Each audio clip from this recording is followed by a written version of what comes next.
far as like what's the next meeting, what's the decision? First time. Or should we be asking anything? We go around and do introductions instead of attendances. So I'll start with Sarah on this end. If everybody wants to go around and do introductions, we have a couple of folks. Good morning, everyone. Sarah Bennington with the TJPDC, representing the rideshare program today. Sandy Shackelford, the full coverage care planning. Rory Stolzenberg, Charlottesville Planning Representative. Larry Herring, Assistant Director for Transit for Finance and Advanced Management. Thank you for joining us. Bill Palmer, MBA. I work in Office of the Architect as a planner. I'm also this year the chair of our Parking and Transportation Committee at MPO. So segues in nicely. Morning, Jason Espy. I'm the Senior Director of Planning at John, Regional Transit Agency, serving 7 jurisdictions. Lonnie Murray, I'm all County Planning Commission. I'm Ben Chambers. I'm the Transportation Planning Manager for the City of Charlottesville and the current chair. Albert Crane Plum, Transportation Planner for Albemarle County and current Vice Chair. Tanya Schwarzengerber, I'm a planning manager for Albemarle County. Tommy Safranek, City Charlottesville Bike and Pedestrian Coordinator. Sarah Simba, Regional Planner at TJPDC and Charlottesville Albemarle MPO. Christine Jacobs, Thomas Jefferson Planning District Commission Executive Director. Taylor Jenkins, TJPDC Transportation Director. Gorian Gerievsky, Regional Planner of the TJPDC, supporting the Charlottesville Albemarle MPO Technical Committee. Let's give everybody a minute. Gretchen Device, the Administrative Assistant for TJPDC. We're a transit planner in the city of Charlottesville. Back here. All right, folks online. Let's start with you, Mitch. Good morning, everyone. Mitch Huber, Statewide Transit Planner, DRPT. It looks like we also have Chuck on the line.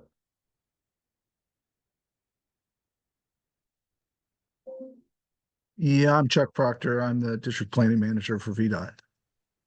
All right, thank you. And Corian, we need to vote them in for remote participation. Yes, they also need to state a reason for attending online And location.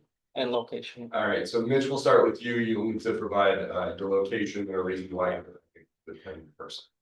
I am in Richmond, Virginia, and my rationale is I am based more than the limit perimeter established by the MPO for remote participation. Thank you, and Chuck. Yeah, I'm in Warrenton residency, and I'm more than 50 miles away from the MPO offices. Thank you. And we need to take a vote on that. Vote to it. Just one time I like to vote no. So you might go ahead and Feisty. read the roll so you can shoot vote. Ben Chambers, Yes. Kelly Brown, Thomas Safranek, Roger Stolzenberg, Yes. Tanya Schwarzengerber, Yes. Albert Crane Plum, Yes. Lonnie Murray, Yes. Chuck Proctor, I'm here, remote. Sandy Shackelford, Here. Christine Jacobs, Present. Sarah Simba, Present. Jason Espy, Here. Bill Palmer, Here. Mitch Hubert, Here, Wood Hudson, Sarah Pennington, Barry Herring, Yeah. Garland Williams. All right. All right, so we move to matters in the public, and we'll be having right here for that or online. General administration, I'll do a voice vote for review and acceptance of the agenda. If I need a motion. So. And then all right, all in favor of acceptance of the agenda, say aye. Aye. Any opposed? All right, Next, we're gonna review meeting minutes from our last meeting in August. Can we get a motion to approve the meeting minutes? So moved. Second. All right, thank you. All in favor of approving the meeting minutes, say aye. Aye. Any opposed? Any abstentions? All right, good to go. Next up, we move along to new business. Can we start with Corian and the FY 24-27 tip? Thank you, Ben. For everybody that's in this room, the next two items are the tip amendments, that have already been in front of you. Couple of meetings ago. So I will start with the first one, the number 12 tip amendment, which is for the operating assistance for the PATH program.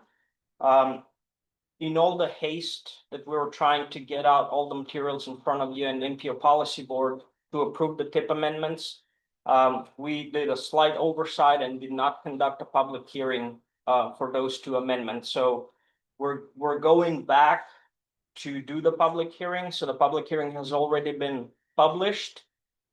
And for our public participation plan, it needs to be 15 days before the MPO Policy Board meets, which is on October 22nd of this month. And I'm not gonna go to the details of all the tip financial stuff because nothing has changed in this tip. We're simply going back to conduct a public hearing. There's gonna be a new resolution which has not changed since the last one, which was approved by the MPO Policy Board.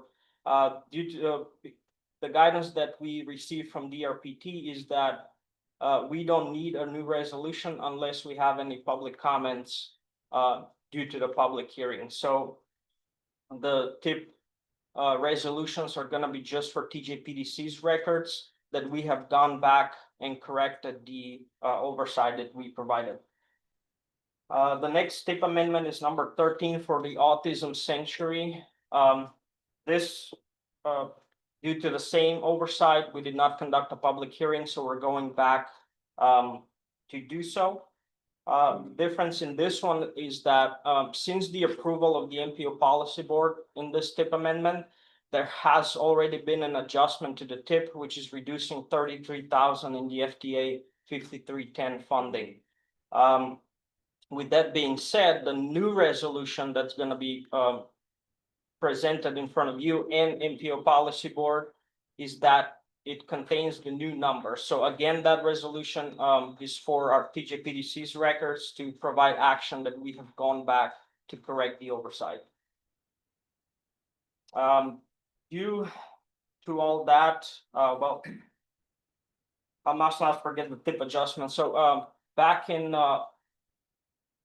August, we received information from CAT for their projects. It was 8 of their projects undergoing financial changes or updates specifically in the FTA 5339 funding, as well as state and local match. So we communicated closely with Barry Herring from CAT and DRPT to make sure that all of these adjustments are indeed adjustments and none of them requires an amendment to the tip, which would have required public hearing. So what was good for CAT is that all these administration modifications counted as administrative actions, which did not require an amendment. I'm not going to go to the details of all the financial. They're included in your packet if you want to review them in details. But just to let you know that 8 of their projects were affected in this scenario. Due to the oversight that we conducted for the tip amendments, we are developing a document that's called the tip procedures that specifically outlines every action that needs to happen before tip gets approved by the tip amendment gets approved by the MPO Policy Board. So that document is still in draft form, but as we are learning, we're updating it accordingly.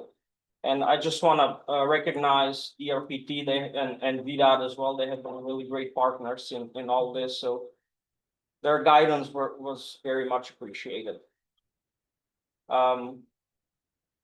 I would be happy to take any questions if there are any. Any questions on the tip amendments that we're looking to reapprove? Question on tip adjustment. What is it, $3 million drop in, new rolling stock, 3.3 million. We get a little background on why we lost so much funding for new rolling stock? Yeah, good question, Rory. I can ask Mr. Herring to talk to us a little bit about that. Essentially, what we're doing is shifting it from a different wheel. So we didn't actually lose, we just moved it from one to the other. That is very specific about which unit we're actually going to be purchasing the dogs. So we have to adjust the unit of which one. Is that being adjusted to like past 2027 then? Should have been just moving it from one year to another. And this is the reason why we feel this is happening, because we weren't actually losing those things, so it's just moving. It was within the 24-27, but we should have just been shifting for him. I would formulate it out, we'll put it out to it.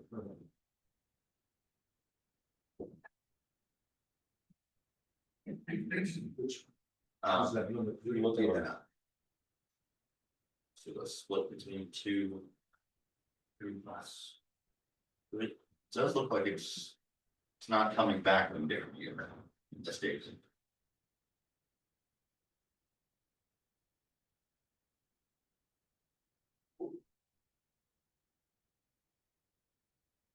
Looks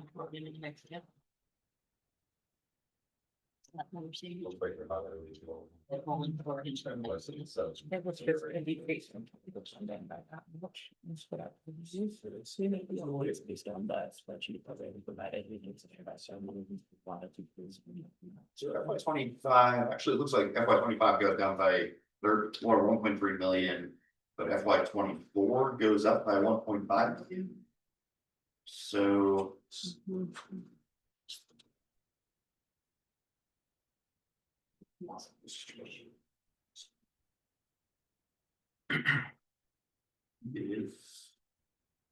your total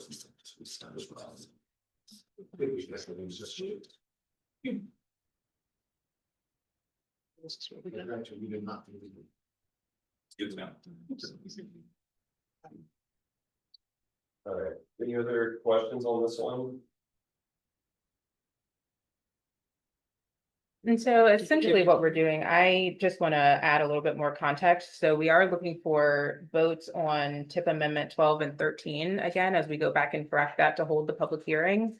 And what we're trying to do is just to make sure that we are following our process as outlined in the public participation plan for the MPO. And so also under this item included in your packet was a draft of those tip procedures that Gorion talked about. So by your next meeting, we would really appreciate if you all had an opportunity to review and provide any feedback or questions on that as well, as we work to shape up this process.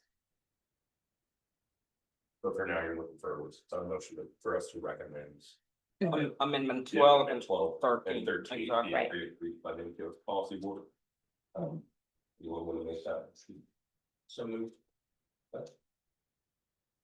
Will we make a second? Second. All right, thank you. All in favor of recommending the amendments 12 and 13, to be approved, say aye. Aye. Aye. Okay. Any extensions? All right. Good to go on that, all right. Next up, we have an update on Smart Scale Round 7 from Sandy. I mean, we're switched on this presentation, so Chuck is gonna do the smart scale presentation and I'll do the study update. Okay. Chuck, we will toss it to you then. All right. Can you guys see my screen? Yes. Okay. Basically we're getting ready, geared up for smart scale this round, and we're going through and evaluating projects across the district to see what are eligible and working with the localities on which ones they want to try to pursue for funding for this round of smart scale. go over a few high level things and we'll get into some of the recommendations that we have. Basically, the MPO is eligible for high priority funding versus district grant funding. And the table here shows who's eligible for what. The transit agencies can also submit applications. They would fall under the same as the MPO.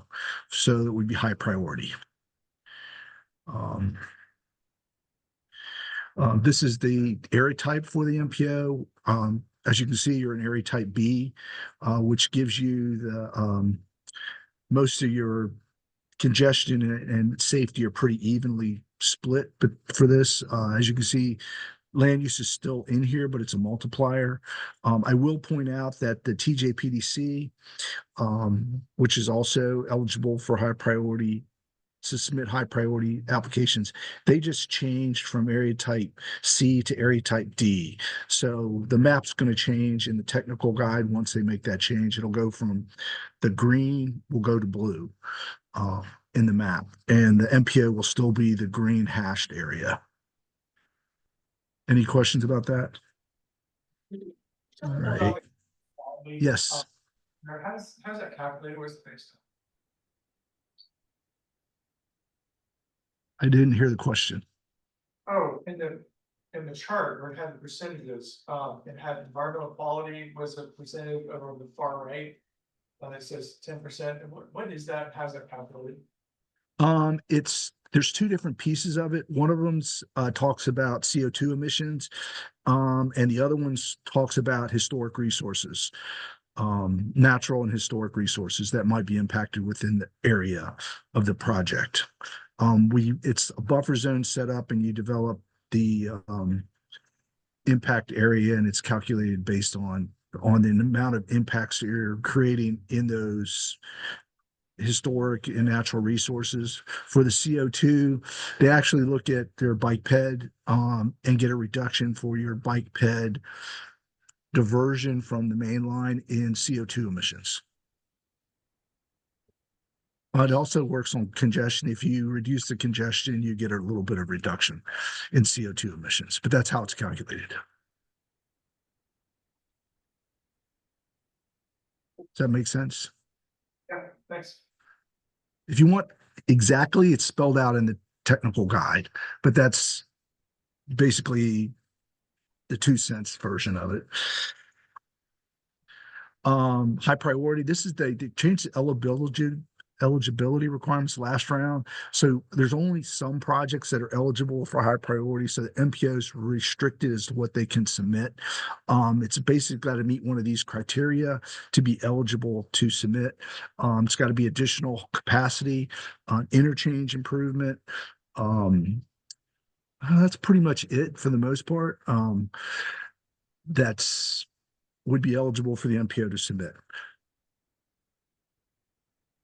And the other thing it's got, or the other option is at the bottom, whereas if it's all the recommendations from a study, then those would be then that would be eligible for the MPO to submit. Like we did the Ivy Road study. If the MPO wanted to submit last round of pipeline, if the MPO wanted to submit all the recommendations from that study, those would be eligible. They could also submit the ramp extensions on the 250 bypass, which were also eligible because they're interchange improvement. So those are would be like the eligible projects that the MPOs could submit from that study, particular study.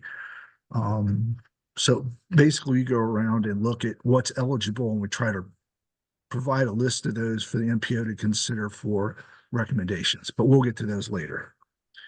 Any questions about this?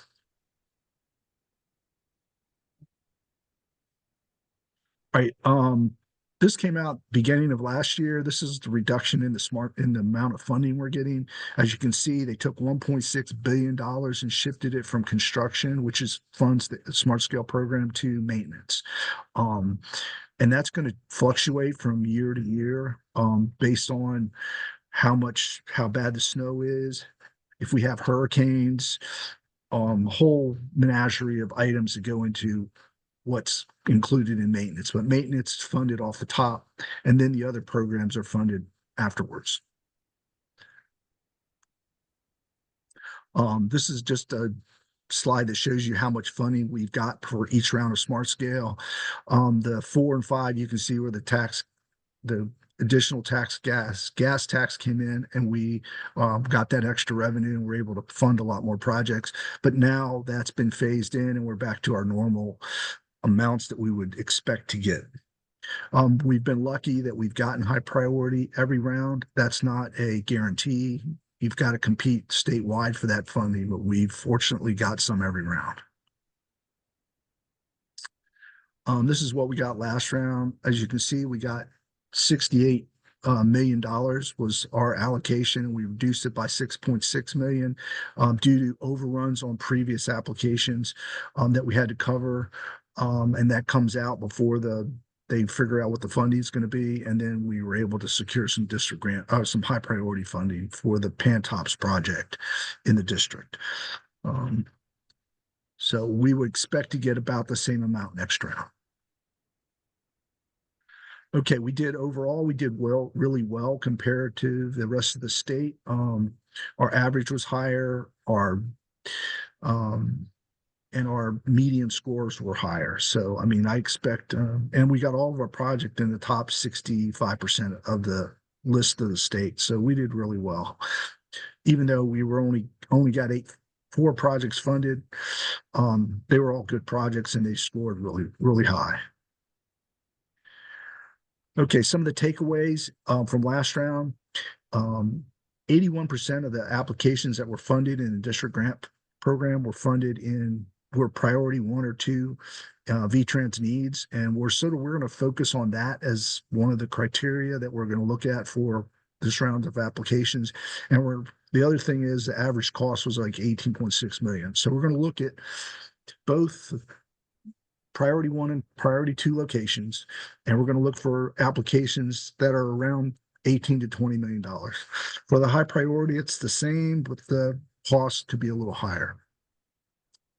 So we're still going to focus in on that. You can see Pantops was 68 million or $38 million, which was well above the average, but it scored really well because it was a priority 1 location.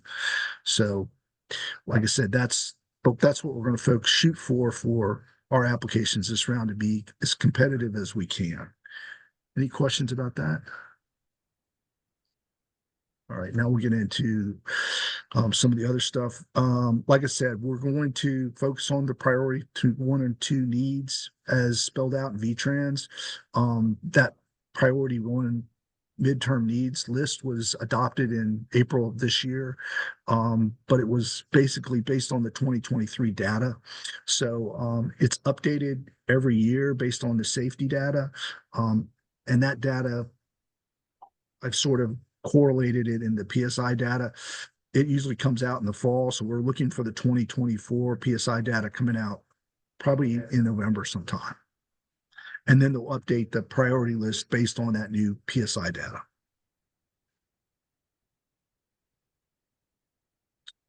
Schedule, we're still off this schedule.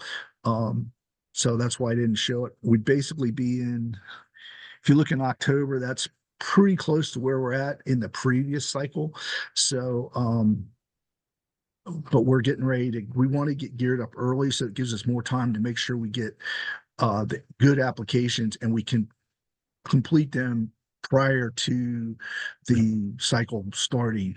But like I said, it starts in March and closes in April for the pre-application, and then we review the applications, and then they reopen the portal up in beginning of June to make any final revisions to your applications, and then the final submissions are in August.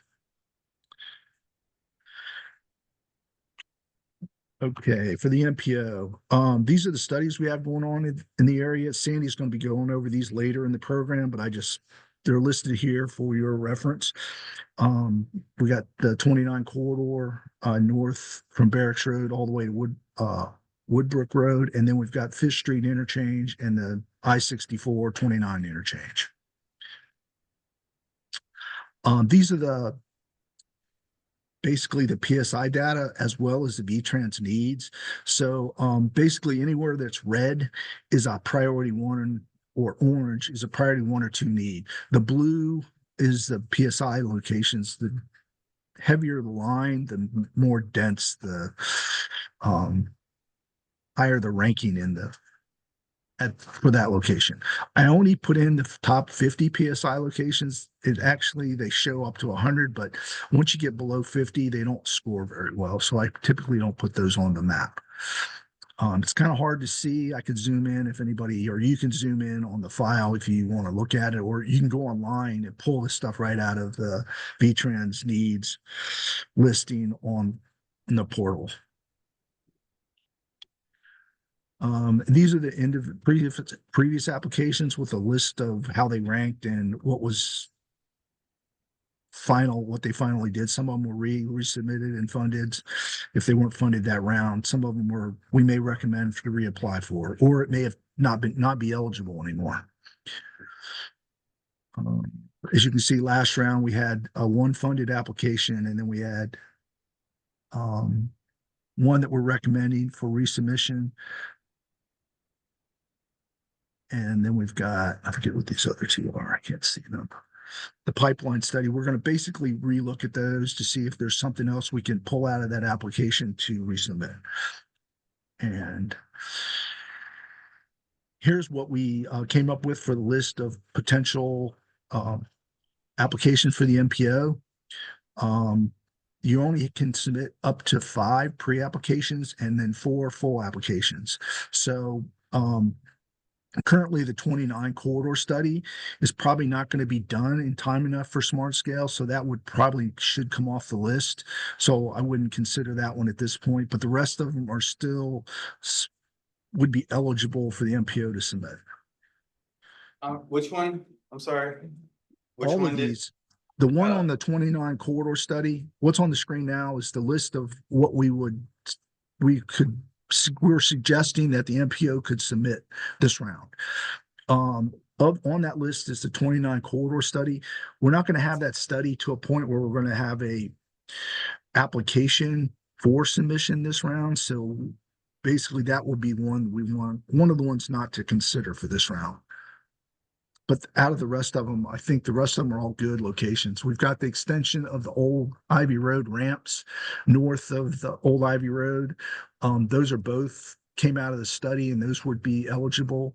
We've got the alternative location on Barracks Road, which included the northbound off-ramp extension, and the other one was dualizing the ramp at the intersection on Barracks Road to dual lefts, and it also included the sidewalk along Barracks Road from Surrey all the way to the city.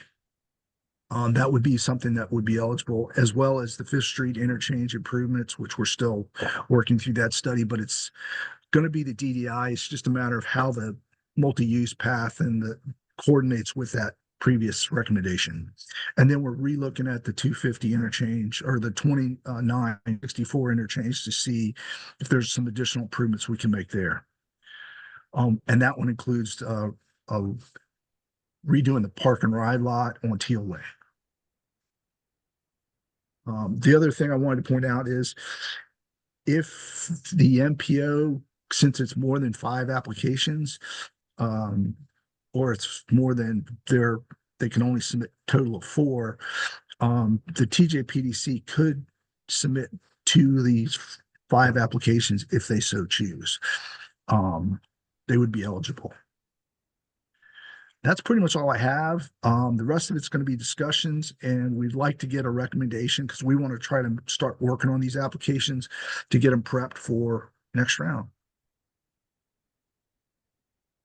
Chuck, we were previously talking about a shared use path on that Barracks Road segment where you're talking about a sidewalk now. Why the shift there? On 5th Street? On Barracks. On Barracks, that would be a county application. If we do the alternatives that are identified in the study, we can't fit the shared use path underneath the bridge. There's just not enough width because we're not changing the number of lanes. The Barracks, when we did the Barracks Road, the double roundabout, we reduced the lanes underneath the bridge. So we were able to put the shared use path where the lane was. So for the other alternatives, we can't do that. There's just not enough width. So but we are looking at, there is enough room and there is some to connect the sidewalk through like is on the north side. So we were looking to do that as part of the intersection improvements for that northbound connection. I see. And that was previously submitted by the MPO. I think in round 3 or 4, I can't remember exactly which round, but it wasn't funded. And it also included a right turn lane on the eastbound side, to go onto the bypass southbound. And it's similar to that with the dual lefts. Sorry, when you said there's already a sidewalk on the north side under the bridge, are you talking about a sidewalk on the south side? Correct. It would be Okay. on the south side of the bridge going from Surrey in the county all the way to where it basically dead ends in the city currently. So would it be possible to do it as a shared use path except for the segment under the bridge? We could possibly, but we weren't going to go all the way into the city to Barracks Road, which was, to Emmett Street with the shared use path. We were just going to build from the ramp to the existing sidewalk in the city. Oh, I thought you said all the way from Surrey, which is like 2 blocks west of the ramp. Well, on the west side, because there's no sidewalk on the west side, we were going to go, that's a logical termini on the west side. Okay. Yeah. So I we're mean, going to go from that logical termini to tie into the sidewalk in the city, which is a logical termini. I just don't want to, if you put a shared use path, you're going to encourage bicyclists to drive down the shared use path, and then it's going to end at the ramps because they can't go anywhere from there. And I don't want to encourage that. I'd rather have them share the road than trying to transition right at the interchange. Wait, sorry, I thought though, if it's on the west side, it ends at Surrey, and then on the east side, it ends at the city, it wouldn't be ending at, wait, the ramp is the city, is that right? Pretty close. If the sidewalk starts just east of the ramp, and it would terminate right there where that ramp, where the sidewalk ends. 7-Eleven, like where the 7-Eleven is, but on the southbound side of Barracks where there's sidewalk that ends right there. Chuck, Tommy here. I feel like I've missed a couple of the last MPO meetings, so I might be behind on some of these decisions on the designs. But just to clarify, this study removed roundabouts entirely from the scope, and we're moving towards. Okay, sorry, go ahead. I would say they're not removed. It's just it didn't score very well last round. So if we wanted to resubmit it, you could resubmit it, but the chances of it scoring better this round are very small.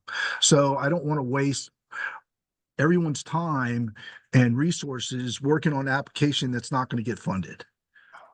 So one of the alternative recommendations that were in the study, which weren't moved forward, were the dual left turn lanes at the northbound off ramp. As part of that, we had a sidewalk shown, which runs from where the sidewalk ends at the city limits, and we would run it all the way out to Surrey.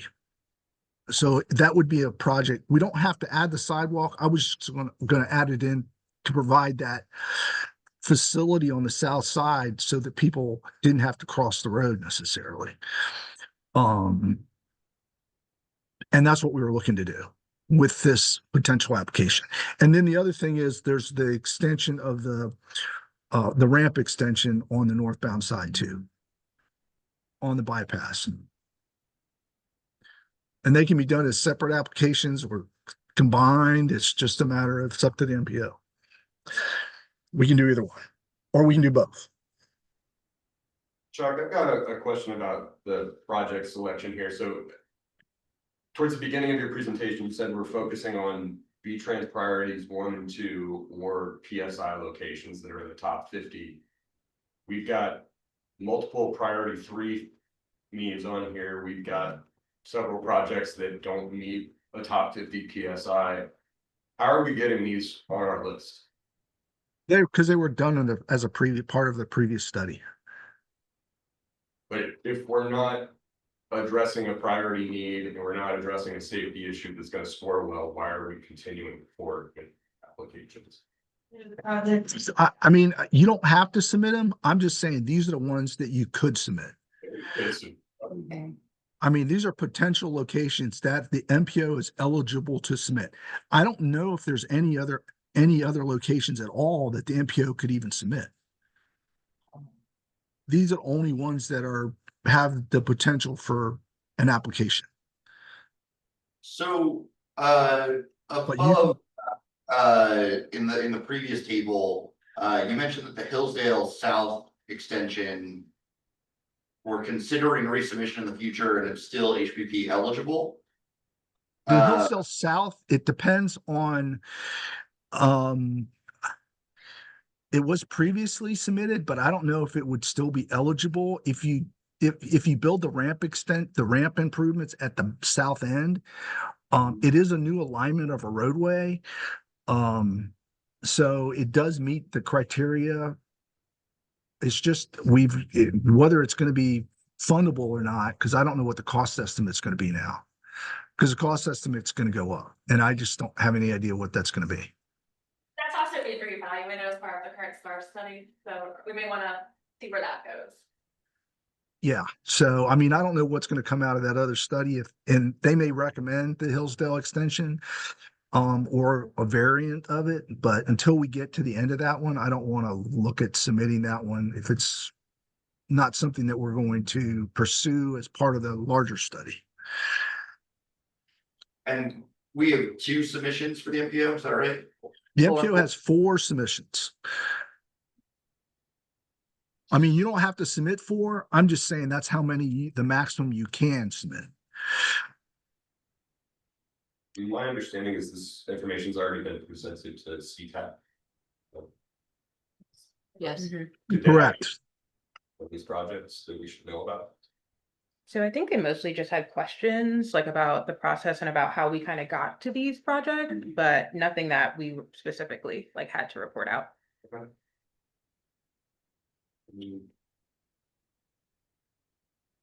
I guess another question, Chuck, for the off-ramp extension to barracks, you know, that's one that seems like it will probably score well. It's a high V-Trans priority, but I mean, I haven't seen what you're planning exactly, but it sounds like you're just planning on extending the off-ramp. Is there any way to get pedestrian improvements associated with that project?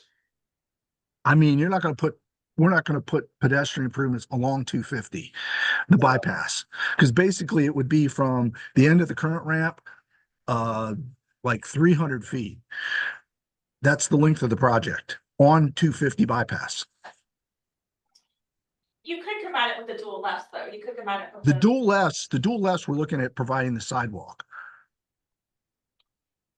I guess the question is, can we do that without also doing the dual lefts? Which is going to be and not a particularly high V-Trans need.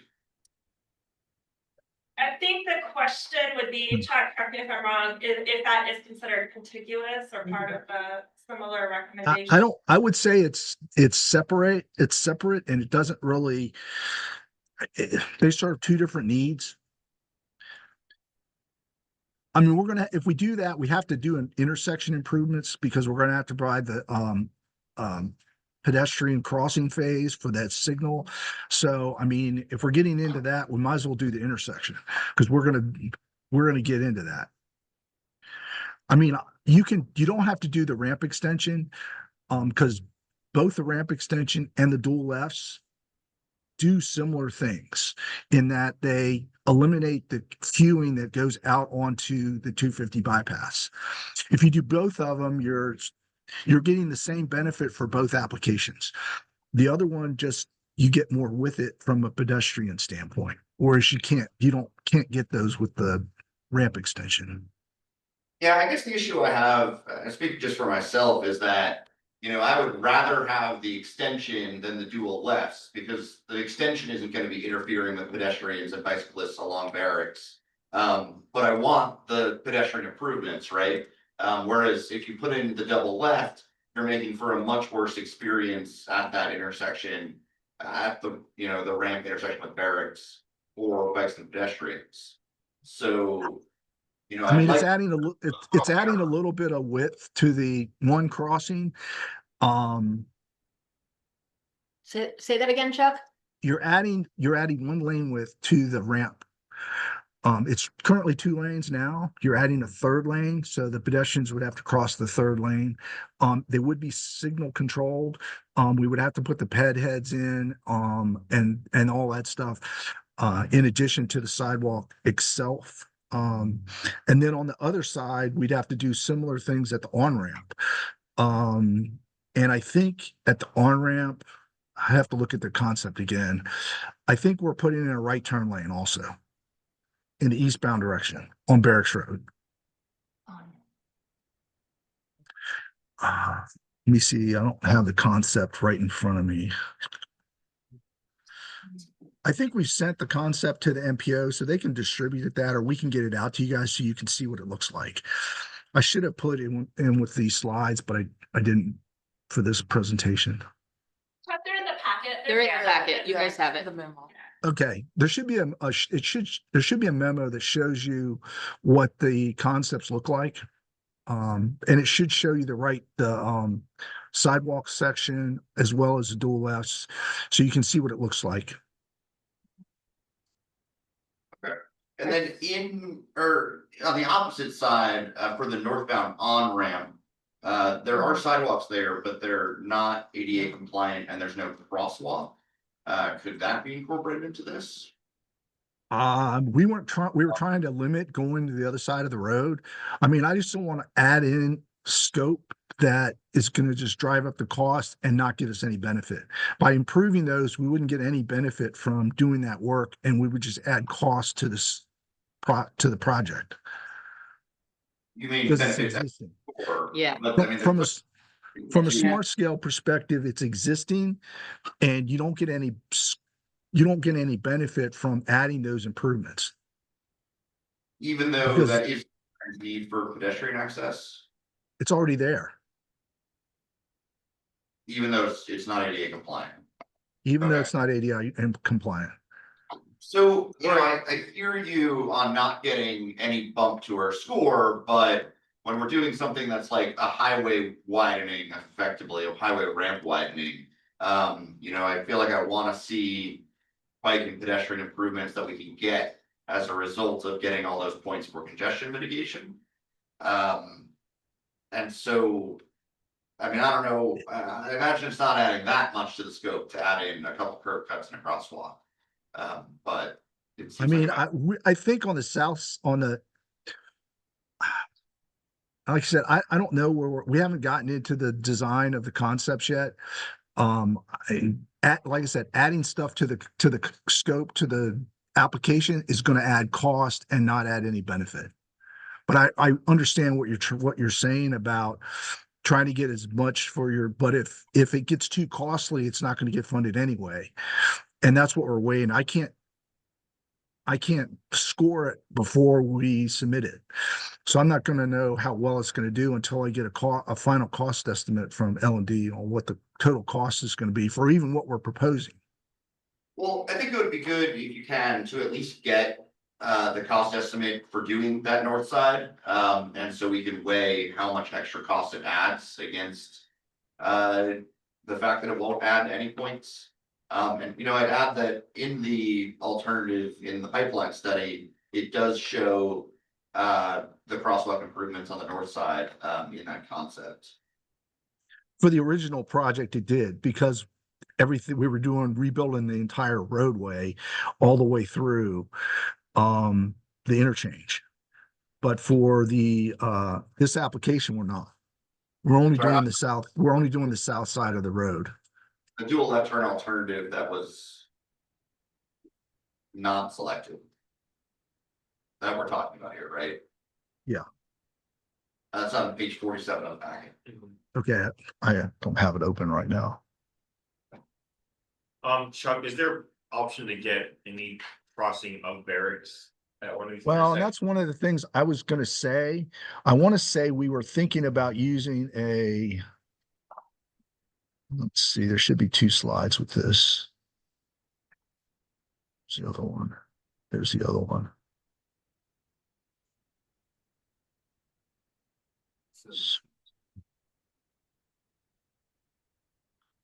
I mean, we can price it out and see what it's going to be. Like I said, it doesn't really give us any benefit, but I mean, it's on the concept, so that's what we'll try to price out.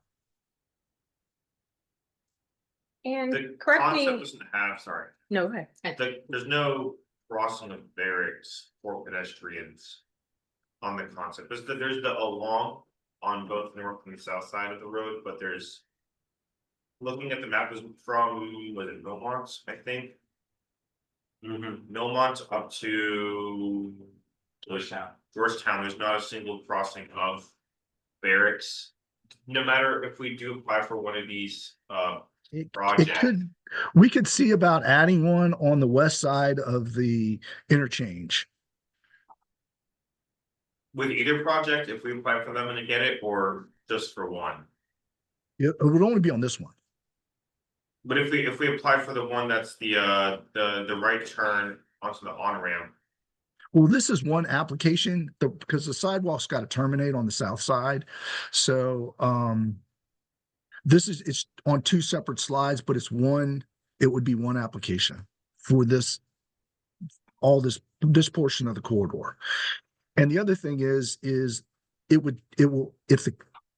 if the county portion gets funded, which is still the shared use paths west of here, it would shorten this project up to the interchange ramp because they would build up to this interchange. And that's one of their potential applications. Sorry, is the concept that we have in the packet not matching with what's being described? Because I'm lost. Yeah, what he's saying is that there's a separate application that the county submitted in the previous round. Yeah. Between Georgetown and Barrett, or between Georgetown and the interchange. And they're looking to resubmit that one? I thought that one was also like 90 million.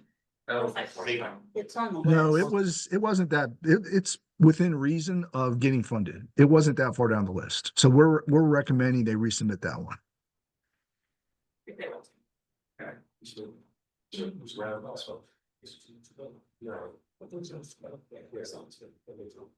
And I think that one did have a crossing at.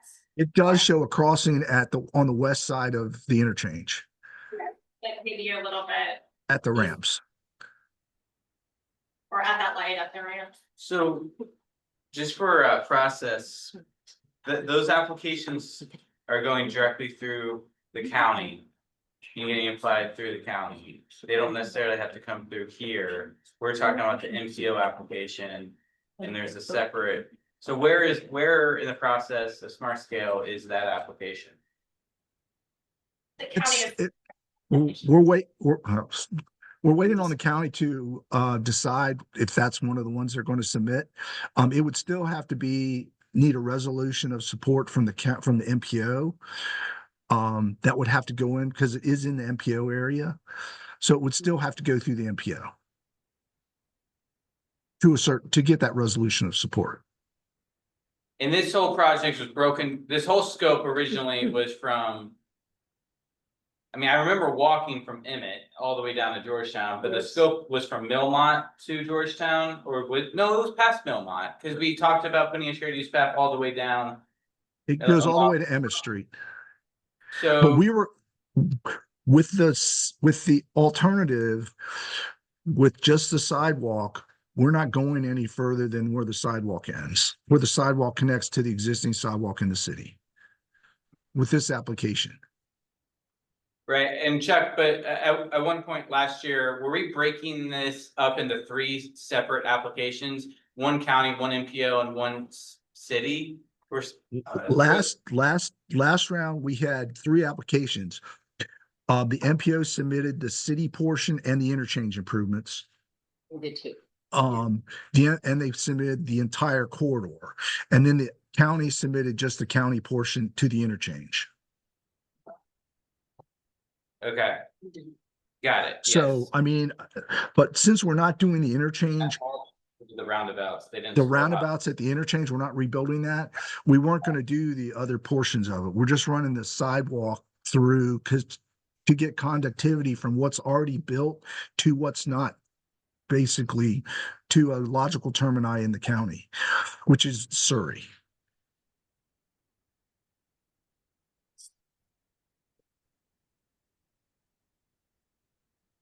I think what we're struggling with, Chuck, is that we were looking at pretty well-developed projects that were very useful for bike ped connectivity and providing additional node options. And those have been reduced to off-ramp extensions, which capacity improvements were never really the jam of the city. So I don't really know how we would support off-ramp extensions as a recommendation going forward. It's all I'm saying is if you don't make, you're going to have, it's a safety issue. If we start to have more crashes on 250 bypass, it's going to cause gridlock both in the city and in the county if we can't make it work. And so I'm making some minor improvements from an operational standpoint to address the safety issues. And additionally, I'm putting in the bike ped facilities, which which aren't there right now. If I could offer, it's not necessarily that we disagree with those goals. You know, this isn't about like, we think that those are good or bad ideas necessarily. It's about, we want to set whatever applications we have to have the best chance of being successful. So that's part of the discussion. Right, and I understand. I'm also saying we're trying to realign those with our local and regional priorities, and I don't think I've heard that capacity expansion is one of our regional or local priorities. So I'm not sure how we say that this is the priority application for the MPO or for the city to move forward. So I'm struggling with some of the technical designs of this, and I apologize for my ignorance. But when I navigate this intersection as it has with me today, when I'm coming from Western Almond, and I'm turning left to get onto the bypass, what I see as most interesting for me all this time is there's the traffic that's backing up, is trying to get on 29 on the right. So you have to like weave through there because that backs up across that lane. And then you have to move back again because then all the traffic is going to turn left onto the Raleigh. That backs up there. So you sure doing this zigzag maneuver through there. And that seems to be the most dangerous thing in terms of the safety issue. And how does and I don't see how that is really makes that safer. I mean, can someone explain how that improves that situation? Well, what we're trying to do with this project is reduce the queuing that backs up onto the bypass in the eastbound direction. So that's one problem. I think what you're talking about might be something that we are addressing more directly with the current interchange project at Emmett Street as part of the STAR study. Is that what you're talking about? Because you're talking about the backup coming from Emmett Street and hydraulic backing up to this interchange. Am I understanding that correctly? Back to like all the way in front of there, sort of. So like yes. But yeah, I mean, this is I've never seen what this particular part is much of a channel. What did you say, Lonnie? What's that last part you said? Oh, I'm just saying that like, and using this, I do understand that the traffic backing up on that, on there, but you know, I also see it, I hear what other people are saying too, like just where it coming here today, you see a lot of people walking. Because there's some housing complexes that are, I still call them all the same, but there's the housing complexes over there where people walk to work. And we had to watch out for those pedestrians crossing interchange as it was, and I wouldn't want to make it less safe for them. Yeah, I think that's what speaks to what Rory was talking about, widening that, off ramp. Probably is gonna make it less safe for them, making it longer of a walk. A lot of these are lower income people that are just trying to get to work and.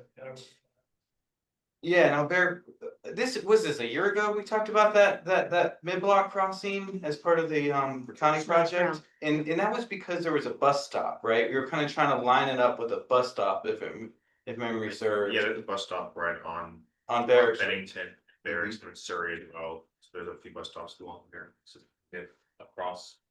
Yeah, I mean, I think Ben highlighted where my mind is pretty well, but I also think Sandy, I think we hear what you're saying. I also think that there is this like friction between like, all right, well, how do we get less cars, on these facilities? Because at some point we're going to build more roads, and then there's just going to be more cars, and if we get more of the folks that live over there biking and walking, like I've got friends who live over there. Our coworker I share a wall with just bought a house over there, and she's like, "When are you going to build a facility for me?" And I'm like, "We're working on it." But this wouldn't be that. So this won't help her. A sidewalk's not going to help her be able to get into town on her e-bike, for example, right? So I have a hard time, getting excited about these projects that I was excited about the past, and I understand those don't score well. So Change our funding project that's not gonna ultimately solve some of the bigger issues of the intersection, it's sort of, it seems like we're kicking down the road or something, disability. And we're gonna have to review this intersection. I think about like the situation that we had 2964, we came up with this solution of the left turn across, and everyone knew that was gonna be dangerous, and it is dangerous, now we have to redo. So, I think there's kind of a tension here between trying to get a project that has the absolute highest chance of getting funded to do what you're trying to do for the project's getting its score versus accepting that we're willing to expand this off ramp in order to get the points associated with that and mitigate that need for highway capacity. But in exchange, I think we need to be addressing some of the actual priorities that we have as an MPO and as a city to like build better infrastructure for bike ped that mitigates the needs for highway expansions in the future.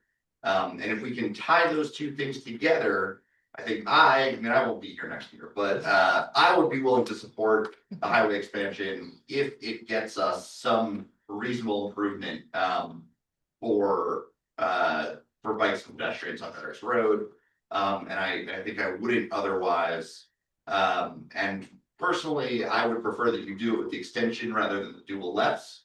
But if that makes it difficult for technical reasons, for the smart scale process, I'd certainly prefer any that gets real meaningful improvements to Paris.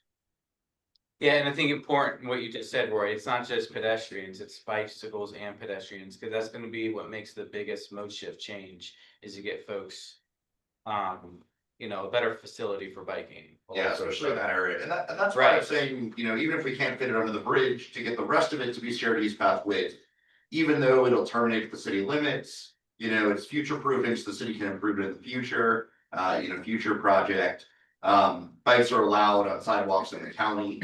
The city can choose to allow bikes on sidewalks in the city. Wait, maybe can I ask this question? Our bikes are allowed in the county as opposed to not allowed? Is there some? They're permitted on sidewalks. They're permitted. See what I'm saying? No prohibition. There we go. That's the difference. Is okay. That means they're allowed. Okay, all right.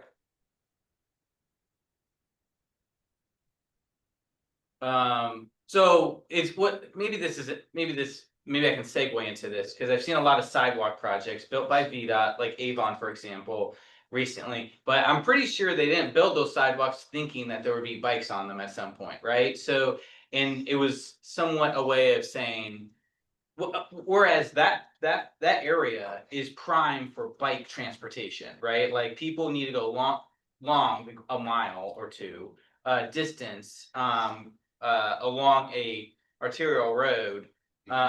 So like in some respects, this is similar, but there's more like driveways and road cuts.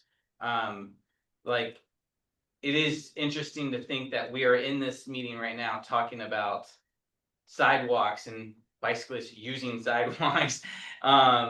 to get from one place to the other, because that's VDOT standards is only gonna allow us to build, but in reality, we're gonna probably tell people like, this is what we want you to use for, I have a hard time. Well, that's what I'm saying, we should build it to shared use path standards, and for the part under the bridge that we can't do without the roundabout, so there's no room.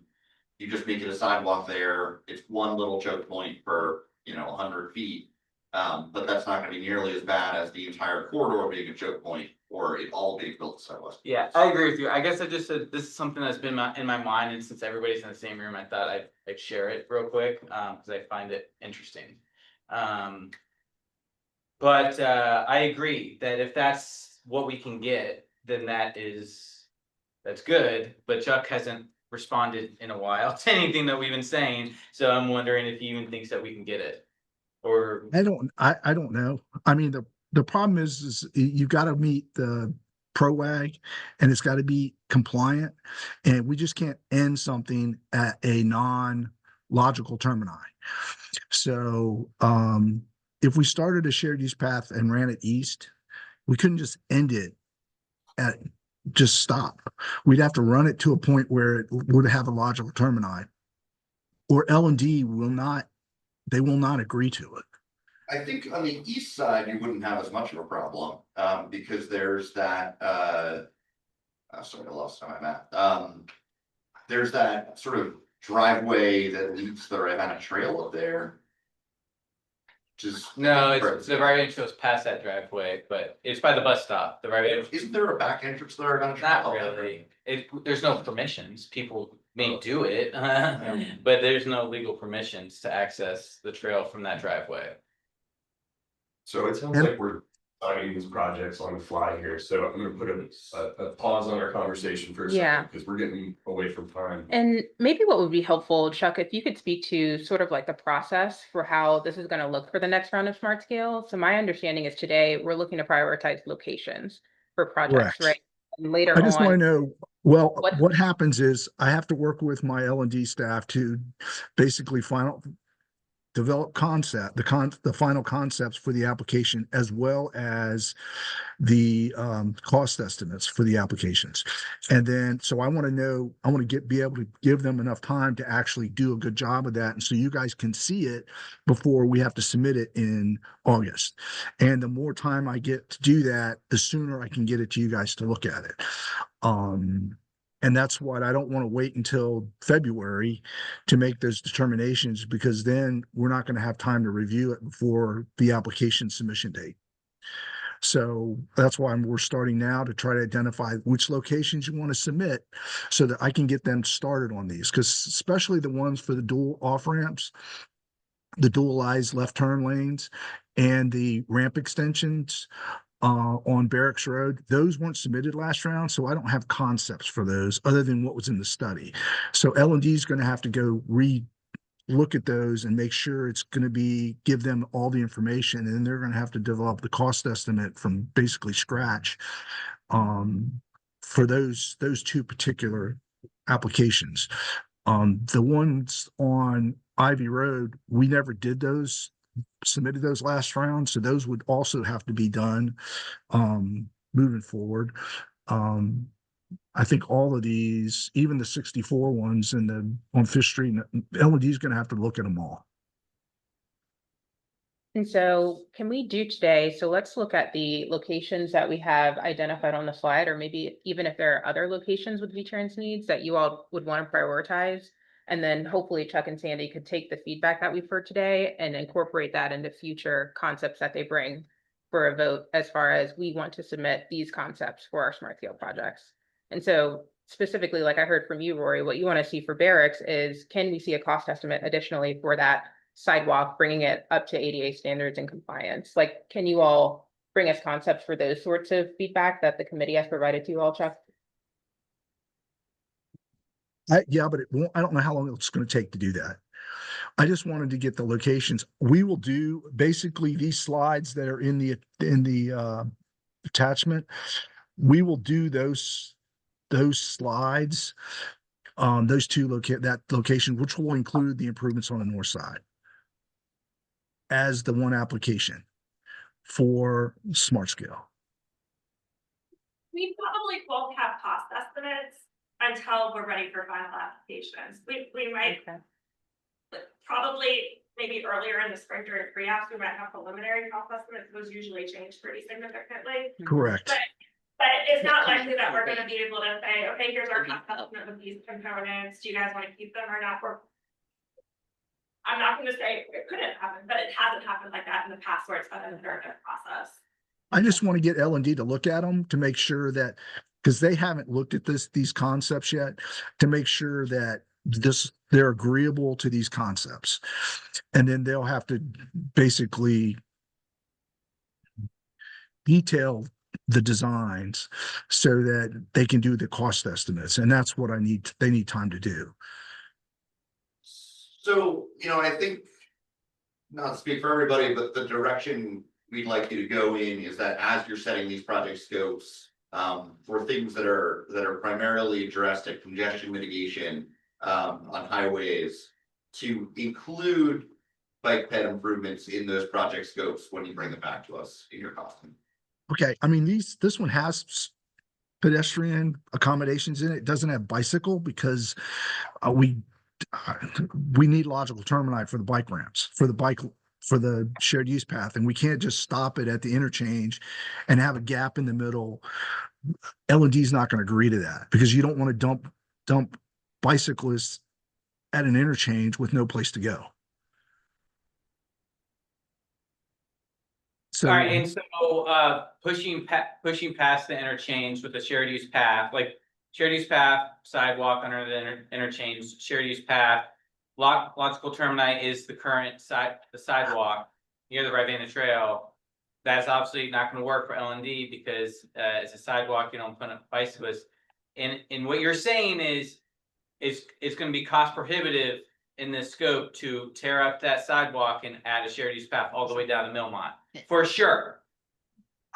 I mean, it didn't do well last round. But that was the part of the application. This is one specific part of it. Yeah, I have to check with L&D about even the part underneath the bridge. If they will say we can build a shared use path that's going to terminate at the termini at the bridge with no place for the bicyclists to go on either side.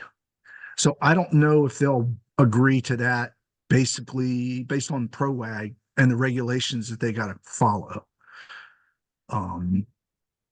The other thing we need to do, if the county's going to submit Georgetown Road, their application does have the shared use path going, but it has a crosswalk on the west side of the interchange. And I think it crosses, the bicyclists can go across, but it doesn't have any way to get through the interchange with the shared use path. Because there's no bike lanes, there's nothing underneath the bridges for bicyclists to use. They have to basically share the road. So or right on the sidewalk. We need to provide a recommendation one way or the other to the MPO Policy Board. I don't know that all 7 of these are getting a recommendation. I don't know that we have landed in a spot to say which of the 7 need cut. I think it's kind of obvious we have some issues with some of these. It's not even really 7 though, right? I mean, 29 corridor studies out, so that's 6. This Barracks Road thing is really 1, so that's 5. I would think the Ivy things are also kind of 1, and that's 4. We're already within our application limit. So what is the recommendation that we need to make? Did we even talk about Old Ivy? I mean, what are we doing with that? What's going on? We're just doing the ramp extensions. The county, I think, is proposing to submit the roundabout at Canterbury, and 250, and then the MPO, the only projects the MPO is eligible to submit are these 2 ramp extensions out of that study. So it's not like the projects can't be submitted. It's just that MPO is only eligible to submit these 2 ramp extensions. That's it. And Chuck, these could be combined into one application. They could be one application or they could be submitted separately, either way. Now, the one on the northbound side goes from basically where the ramp is now, connects all the way to Leonard Sandridge. So it's a auxiliary lane. But basically they're just, because right now they queue up in the southbound direction, it queues up onto 250 bypass on a daily basis. And in the northbound direction, basically people are having to merge in and then get off because there's no direct connection to Leonard Sandridge from the 250 bypass other than a right out. So if you're coming southbound from the city or from the county to get to Leonard Sandridge, you have to go up the ramp at Old Ivy Road, across the bridge, and then back northbound on the ramp, and then turn into Leonard Sandridge that way. So I guess I'm gonna Like, push the wheel on the staff. one on the page. I have asked, you know, I don't know that we're able to make a recommendation at 7 today. How do you like this to proceed? How do we communicate that to the policy board without saying that we recommend? I have a question. So if I understand this correctly, you are not very enthusiastic about the word extension, like extending the ramps. Can you propose to view your thoughts or the wording that you would like for them to use, or? It's not necessarily a semantic issue, it is capacity. Well, and it's what the MPO is eligible for. There's only certain improvements that the MPO can approve for, and the question is, do they want the MPO to apply for those or not? Okay. Yeah, let me go back to this slide, right? Where's that? Here. This is the only thing the MPO can submit applications for.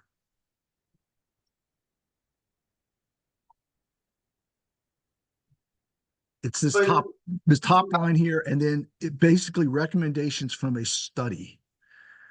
And it's got to be all the recommendations from a study. Like they could submit all the recommendations from the Ivy Road study, but it would be over $100 million project.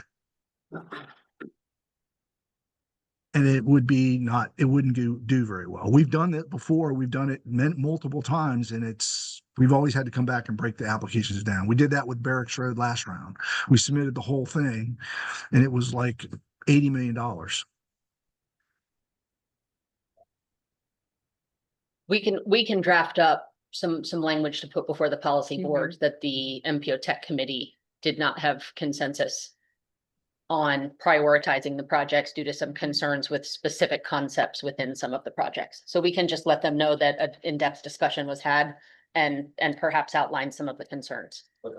If that's helpful to you all, That's but that you don't have this is number 1, 2, 3, 4 in this order. Right. Is that okay? I mean, I wanted to say that the MPO they're eligible to submit the greatest priority projects in the region. And that's why they restricted it to because these are typically the most significant, regionally significant projects. Sidewalks in a small area is not necessarily regionally significant. And that's why they came up with these guidelines. Hey, Chuck, I'm just realizing this by reading features of the HPP eligibility. Our ramp extensions don't meet any of those highway things. We confirmed with Whitby, and they would be eligible. Okay. Yeah. Yeah, improvements to a grade separated interchange, they count as improvements to a grade separated interchange. Gotcha. The other thing that might be, that I just wanna make sure everybody is aware of, is that if a locality submits projects, localities are eligible to submit projects that are eligible for both the district grant program and the high priority program. The MPO, however, or any regional entities, if they're only eligible for HPP projects, that means they're only eligible for that funding. So these projects would not be competing for funding within the district grant program if the MPO submits. They would only be competing for statewide. So and that's additional money that we can get for this region, for this area. We don't necessarily get that every time. We've gotten it, fortunately, we've gotten it every round, but it's not money that we get to this district. It's statewide funding that we're bringing to this district in addition to what we get in the district grant program. I think what I'd like to understand better is what the project scope is allowed to be once you have an HPP eligible project, right? Like, so in this case, you're talking about adding a left turn, that's an improvement to a grade separated interchange that lets you add sidewalks in the vicinity. What are the criteria for how you can shoehorn other not standalone HB eligible improvements into an HBPP eligible project, so that we can get things that we want out of, you know. What's the main focus of the application? Is it to fix a safety problem or is it to put in bike ped facilities? And that's what OIP is going to evaluate when they look at the application. What are we trying to solve with this problem, with this application? Are we trying to address multimodal on this corridor, or are we trying to address the ramp, the improvements at the interchange? And that's what they're going to look at.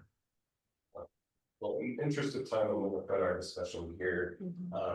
Christine, I think you have the right ideas there. Yeah. Drafting that way. Can I just ask, since we didn't spend a lot of time on them, is there consensus around the two V-Trans priority one needs? The Fifth Street I-64 and the 29 I-64 is continuing to pursue those two as priorities, or is this, we do not have a prioritized list? I think it may be more honest to say we don't have a prioritized list, because I think we're still waiting to see what Comes out of the study. are from that. Yep, Um, very good. I think we may have later. So. They do, yeah. All right, well, I'll stop us there with the smart skills. Thank you, Sandy and Chuck, for that discussion. And hopefully we will get you some more clear direction going forward in the future. So next we're gonna go to Taylor. Who's gonna give us an update on CTAC.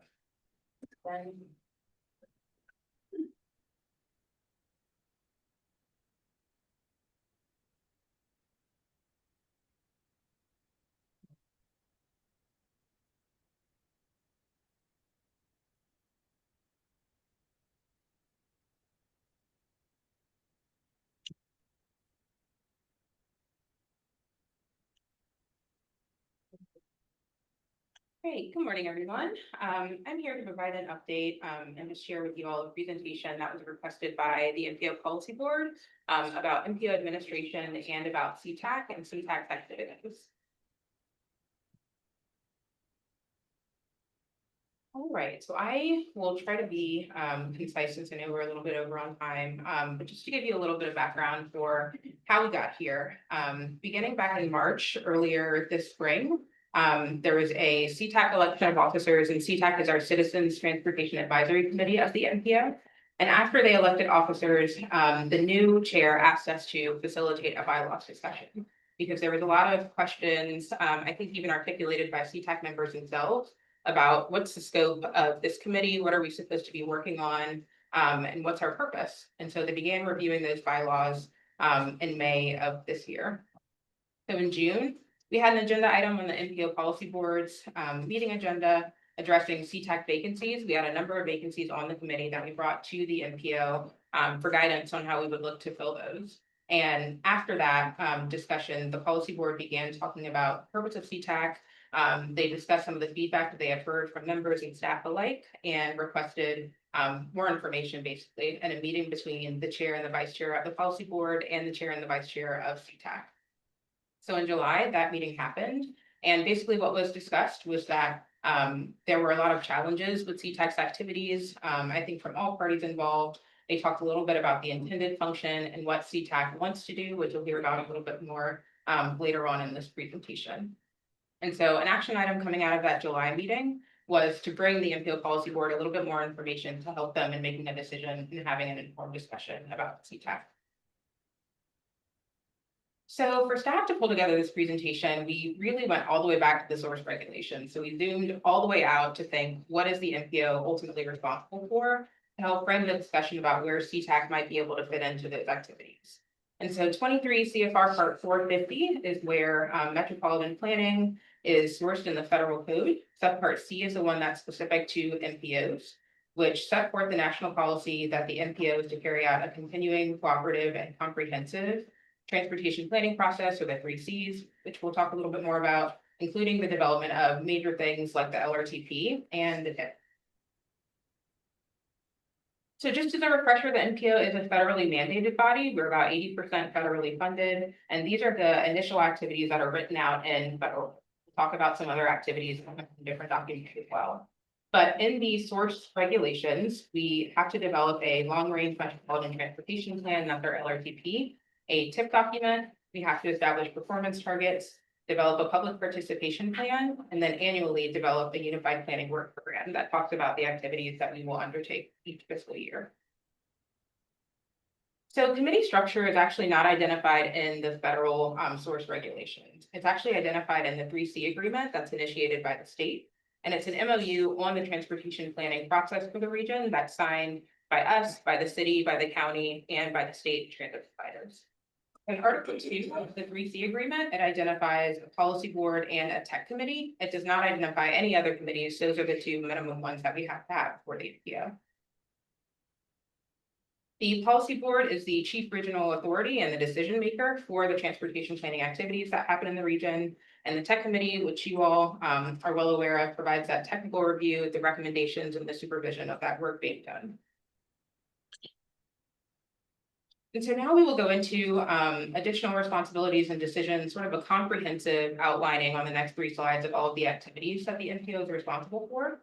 We have our LRTP that's completed every 5 years and it's amended as frequently as needed. We've got our Transportation Improvement Program, or the TIP, that's typically updated every 4 years, but in Virginia, we update it every 3 years to stay on the STIP cycle with the state. Our UPWP, we do that annually. Establish and adopting safety performance targets. The safety targets are done yearly, and then other performance targets like pavement, bridge condition, those vary based on the performance period, but also done in alignment with the state. Next, we have the 3C agreement that we talked about earlier. Typically that frequency is a lot less frequent. And the 10 years, there's a star next to that because we've now found out that that happens typically after every major transportation reauthorization at the federal level. And if there are responsibilities that change for all of the parties that sign that agreement. We have our annual obligation report that's done annually. That's basically an accounting document that looks at all the federal obligations that have happened over the year. We have MPO boundary maintenance that we do following the update of each census every decade. Our public participation plan does not have a specified frequency of update. The source regulations only say updated periodically or as needed. And then our Title VI plan has to be updated every year. Next, we have our transportation demand model. We have a minor update that happens every 5 years and a major update every 10 years.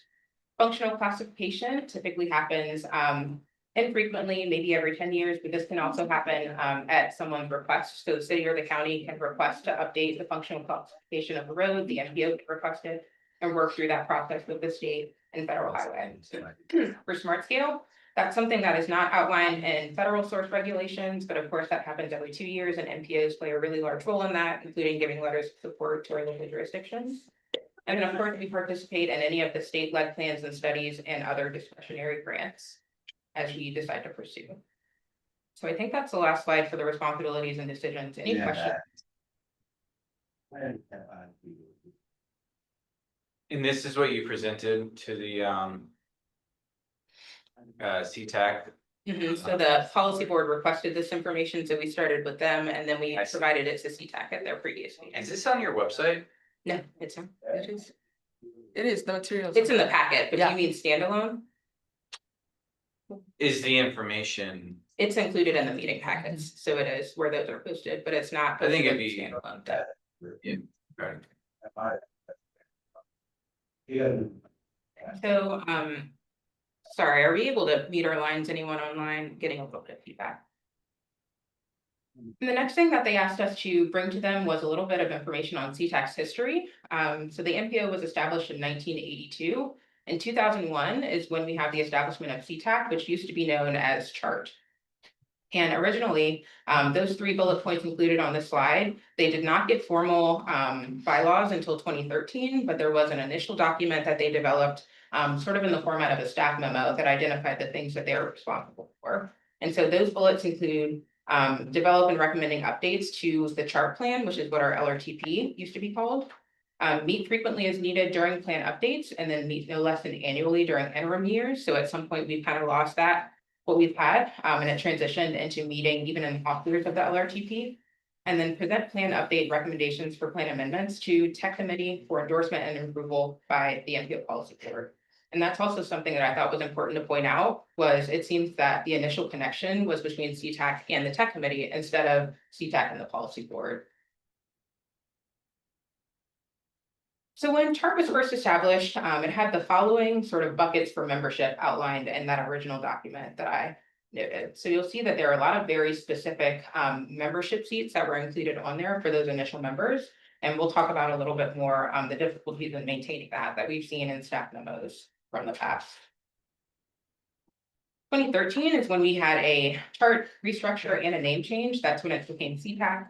That's when we got formal bylaws that were developed for CTAC, and the membership was reduced from 18 to 13. Things that we were able to find on our network and on our drives were staff memos, minutes from previous meetings that were held that really spoke to the difficulty of maintaining that very specific membership that you saw a couple of slides ago. So for a transit rider or a bicycle rider, things like that. So that was a rationale for why they made the bylaws a little bit more broad for who would serve on CTAC, was because it was difficult to keep those seats filled. Emphasis was also placed at this time on CTAC being advisory to the policy board and not other outside bodies. Again, we found staff memos, meeting minutes, and things that spoke to CTAC wanting to advise other bodies instead of just the MPO policy board. They wanted to write letters to other organizations. They wanted to ask them to do things outside of their own established processes that they had. And so that's something that's kind of been a theme over time, as you can see. And so we got those first bylaws in 2013, and then there was one revision that happened a couple months later for that. In 2019, there was another purpose discussion. What we found in our drives is that we had a couple folders for this, right? Like it seems like a recurring theme that every few years, it seems like we're wondering, what was the purpose of CTAC again? What are their activities supposed to be doing? And so in 2019, they had another one of those. Specifically, these questions and discussions around these were noted in meeting minutes and staff memos that were provided. So what will CTAC do outside of LRTP updates? Does the policy board provide them with directions, or should they develop their own activities and initiatives? Should members be appointed by one body instead of 3 separate bodies? So currently we have members appointed by the policy board, members that are appointed by the city, and members that are appointed by the county. And is CTAC a requirement? Many MPOs don't have citizen committees, and should they only meet during LRTP updates? So similarly, we're talking about some of those same questions again today. The policy board also requested that we do some research on what other citizen bodies exist in the state. What does it look like for other MPOs?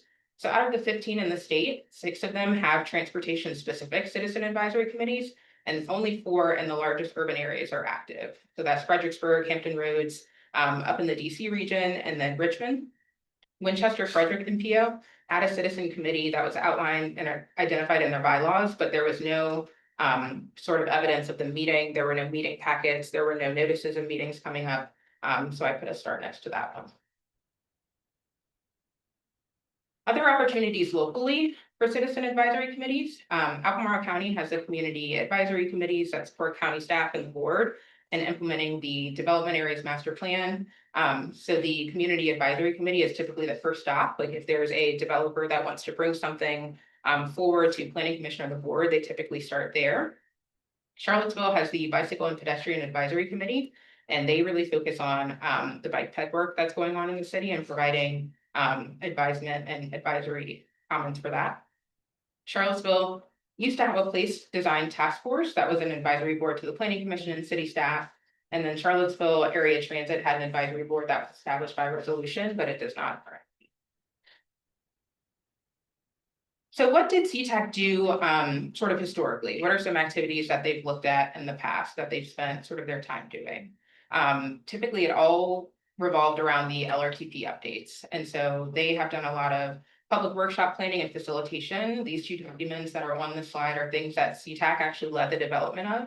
So they provided information sheets for citizens to really help citizens better access the transportation planning process. For another LRTP that was done, they developed a presentation and a survey to talk about the LRTP process, and they collected 57 public input surveys to be considered by the MPO as they went toward developing that LRTP. And then in 2009, we found evidence of a resolution of endorsement for new Amtrak rail service through the region. Some of the challenges of CTAX activities, we spoke a little bit about this earlier, so the desire to advise bodies other than the MPO Policy Board and a couple instances where we've seen documented instances of that. The desire to perform more advocacy related work instead of following the guidance of the policy board that they've established.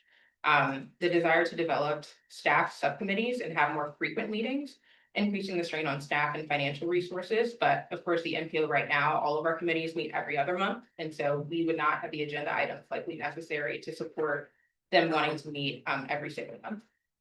Challenges differentiating between CTAC's role and MPO Tech Committee's role. And so you all, of course, already provide all of that technical feedback for the policy board. But when things are brought to CTAC, they want to propose designs for projects. They want to propose, why isn't this stuff included in the model rather than just looking at public engagement related activities. For staff, it's hard for us to orient new members without a clear understanding of CTAC's purpose.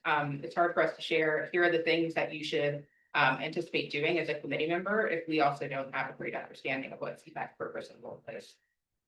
That unclear chain of communication. So does the policy board assign them tasks or do they set their own direction? Does the policy board value the feedback differently from CTAC other than feedback from the general public?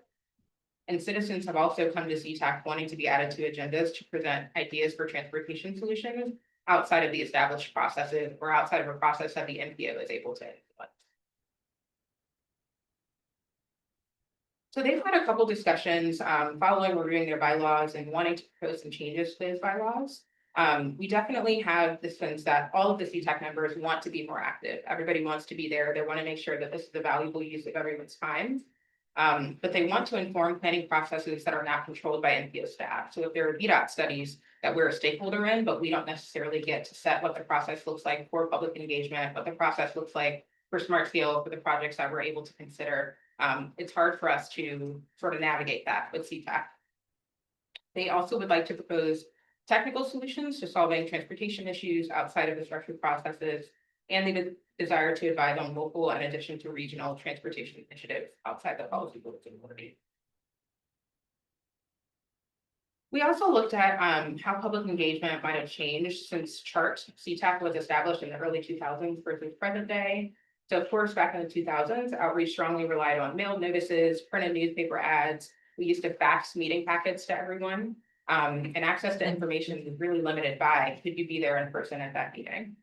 Information was shared much more door to door through liaisons. CTAC really had that role in the past of sort of being that liaison between planning staff and the public for increasing the reach of the activities that we were able to do.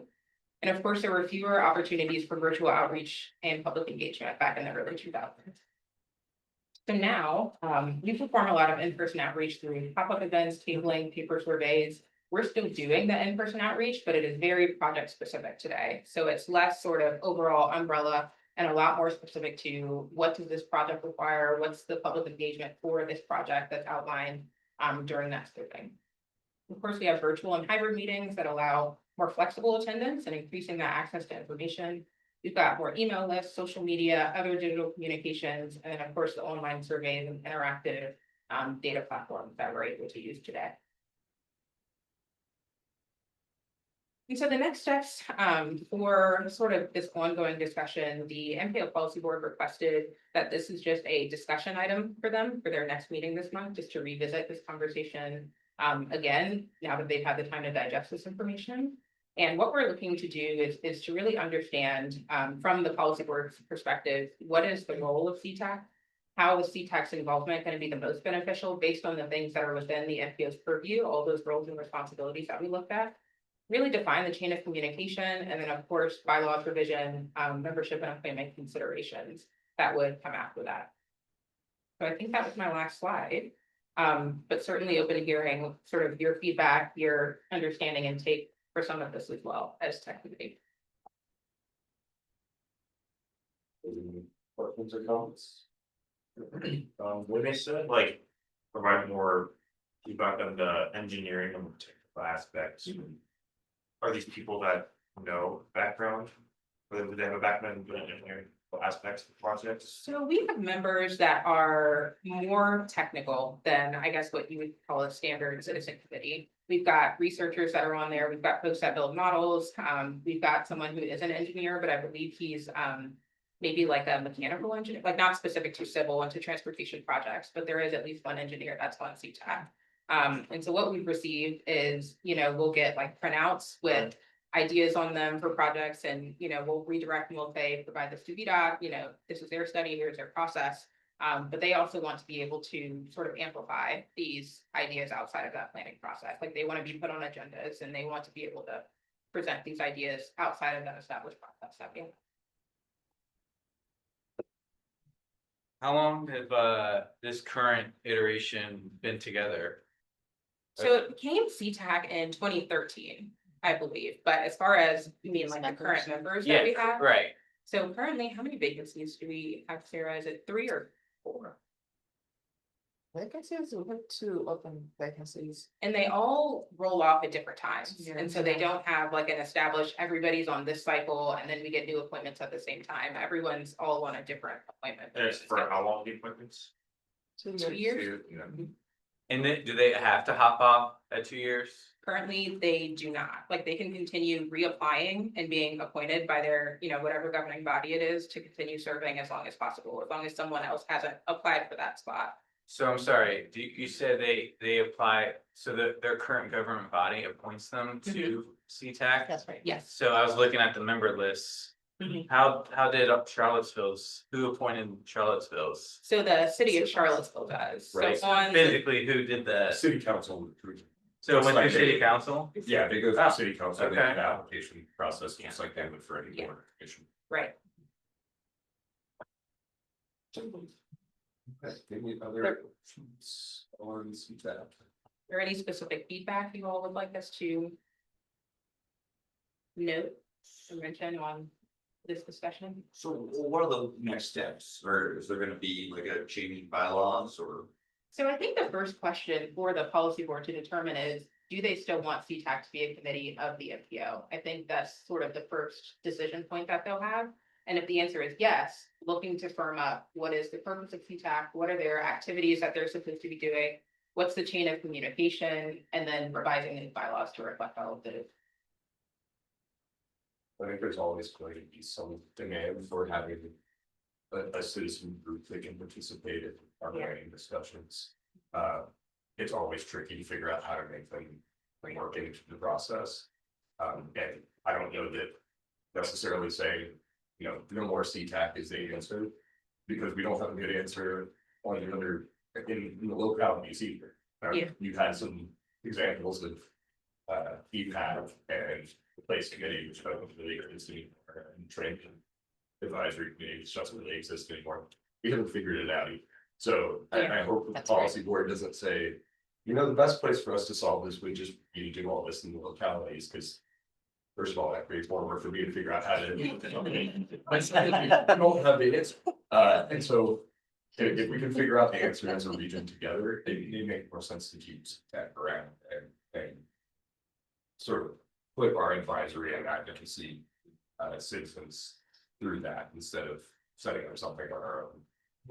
There was a discussion. The answer might not be committees at all. Say more about that. Yeah, I was gonna say. If the, the implication I think of that a little bit was like, if we don't have CTAC, we gotta have committees in the city and county. But maybe having a group of 8 people who are maybe supposed to be representative of the broader community. To get them in a room and talk to them and say that that's like engaging the broader community or getting the broader community's perspective is not, the best way to do that. That is a bad thing for a commissioner to say. Thank you. I kind of agree with Roy. I mean, the LRTP is a process that is managed by the structured process, right? That has a public engagement element. And as you noted, the public engagement element has become more robust in current times in terms of like being innovative about finding ways to reach people. And if the purpose of the committee was to help with the public engagement, I don't know if that is needed anymore. So I'm kind of like, if you're looking at citizen engagement, there's places for that to happen at the county, the city, the LRTP. I'm not sure what a committee would do to make that better. So, I mean, my concern is that like, if you start leveraging things like social media, there's inherent bias that who participates in social media world who doesn't. And the volume of the voices that are there, so that you always end up with underrepresented voices, and I think. A well-structured citizen committee would try to do a better job representing underrepresented voices. So I think that might be something that we took into account. But also you mentioned CACs, I'm just saying from someone, because I also. I'm on the Prose CAC, and the CACs have kind of evolved over time, to the point where they're becoming places where staff brings information to the CAC, but they almost never issue recommendations, which has become a point of discussion in Prose, it's like, that should change. But they're not really providing a lot in terms of input. And so, while I definitely hear what Lori is saying, and I think maybe there's some more dynamic ways to structure the citizen engagement and have it be representative. But I don't know what that solution is at the moment. I do think there are some minor challenges making our transportation, particularly when you think between Albemarle County and Charlottesville. Things that I don't think are really being adequately discussed about, like, what are the real impediments to pedestrian travel from years of there. The better. I feel like some of the plans that have been put out about just think about how we do green ways and how we do multimodal transportation are sometimes lacking. And I think having a broader perspective on that from people who are out there. I don't know, I think there are avenues where they can be providing better. They could be providing it. But those projects have advisory committees or technical committees, like LRTPs have built-in committees. You're saying, is there a need for a standing committee versus like a project-based? I don't know, I mean, I think the purpose discussion has been happening for years, so I think it's perpetual question. Yeah, I think if you were to, in some respects, if you want to go with the committee route, making an action or something like an LRTP would get people, given that it's like sort of a limited time horizon, it's getting people involved, sort of from the start, and they're excited about working with it. Versus sort of a standing committee where you have this sort of adverse selection of people who just sort of want to be on a committee to be on a committee. That doesn't really have a defined purpose or unclear what it does, but it gives them the opportunity for some of them, some of them just want to do public service, some of them, want to push their proposed, interchange solution for hydraulic, but you're getting a more maybe unrepresented sample when you're appointing people to that than when you're saying, hey, we have this, we're trying to think about transportation in the community for the next year and a half. Like, who wants to be in this discussion? I guess I'd also call out, I think Albemarle, like Lonnie said, has had these CDCs, they've kind of changed over time. I think they're currently undertaking a review of how they should work in the future. And it might be worthwhile to go talk to your counterpart Albemarle for that. Thanks for it. You have what feedback for CTAC? All right, well, let's move along to RTP and card transition.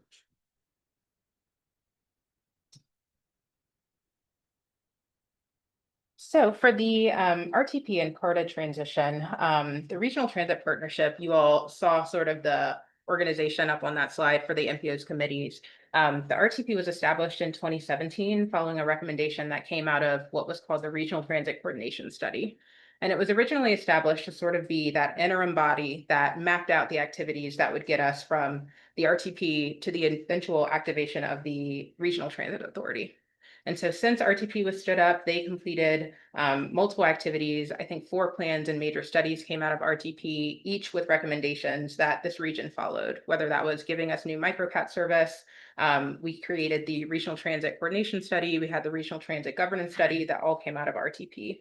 And so now that the Regional Transit Authority has been activated as of December, that's when that happened. And then their first meeting was held in February. Now we're looking at transitioning that Regional Transit Planning Forum from RTP to being CARTA primarily.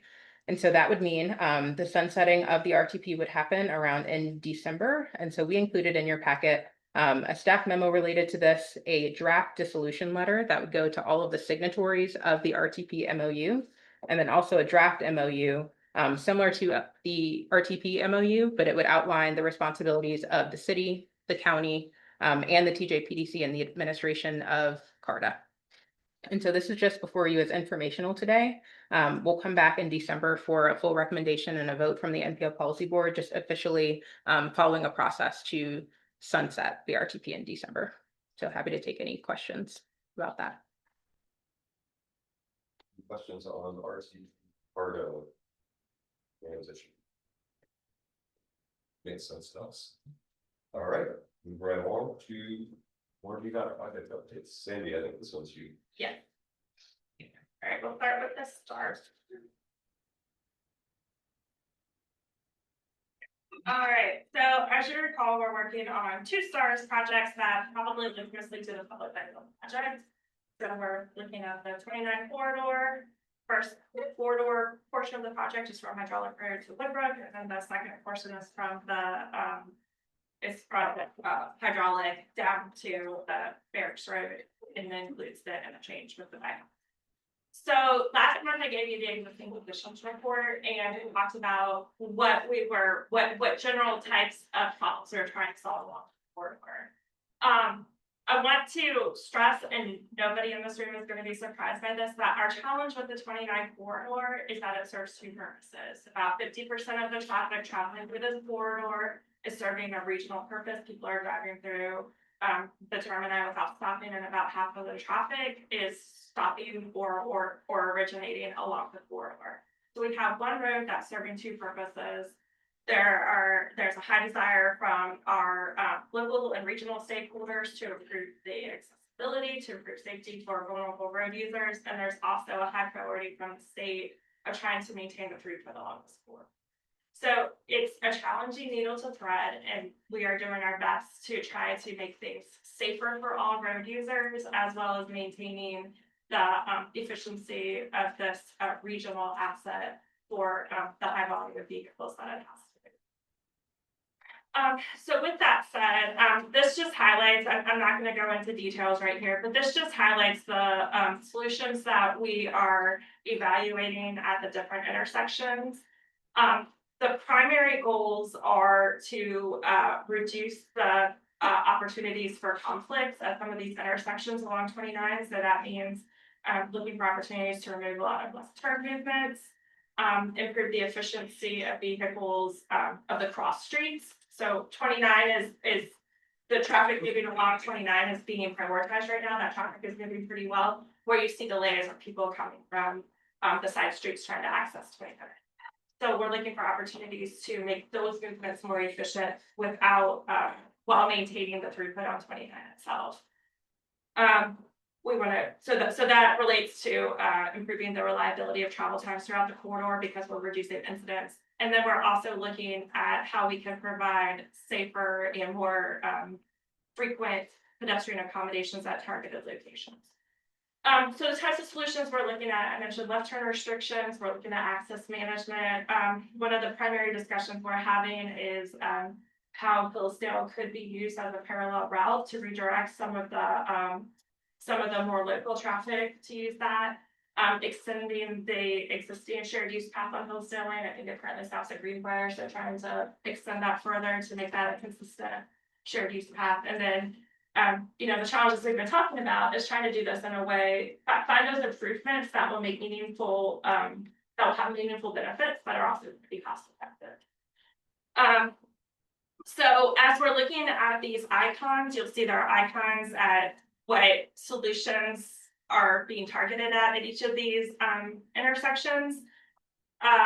You're not going to see specific improvements. I also want to emphasize that we're not necessarily talking about removing any pedestrian crossings where there are existing crossings. So you're only going to provide pedestrian accommodations at places where there's an opportunity and the need to improve the pedestrian. So this is the first section of the corridor, from, I guess, goes from Branchlands to Seminole Court. The second section of the corridor itself goes from Woodbrook to Fashion Square Drive, where you see the icon with the pedestrian access over to the far left. We're looking at where there might be a good opportunity for a grade separated pedestrian improvement or shared use path improvement. And then up here where you see this icon for reducing or mitigating crashes. This is related to the weave that occurs at the grade separated road. So it's not at an intersection, but there's conflicts with vehicles weaving in and out between the local traffic and the through traffic, trying to position to get into the lane they need to be in. So this is the section of the corridor, and then we get into the interchange study area. The needs are largely the same, the approach is largely the same. Again, we're looking at opportunities where we can relocate some of the low turning movements, like some of the left turns, for example, have very low turning volumes. So looking at other ways that we can redirect those and make the interchange area safer. And again, we're looking at opportunities to provide pedestrian accommodations. I do want to clarify right here, you see a pedestrian icon over here at Hydraulic and the bypass. This is approving the pedestrian accommodations across Hydraulic Road. That is really the focus of what that icon is intended to represent. So not crossing 250 to get to the Urbana Trail over there? Well, my understanding is that there's currently people are using the culvert to access that, and I don't know that we want to discuss having pedestrians cross the bypass at grade. Signalized. It's signalized, but if you think about, so one of the challenges is that there's just a high volume of vehicles that are moving, and the goal of the bypass, like that's where we say we want the high volume of cars to move as efficiently as possible. So we could consider it, but considering the safety concerns that we're seeing on other high volume roads that have pedestrian access, I think it's a discussion of whether or not that is something that a direction we would want to go. Is there any opportunity? So.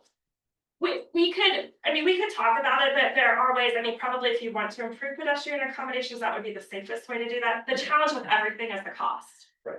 Right, so it's all trying to thread that same needle is what can we do that's gonna have benefits that we can actually implement.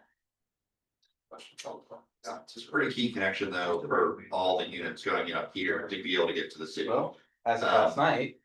I mean, I've never been in that culvert. I generally try to stay out of culverts. Nice, But up there.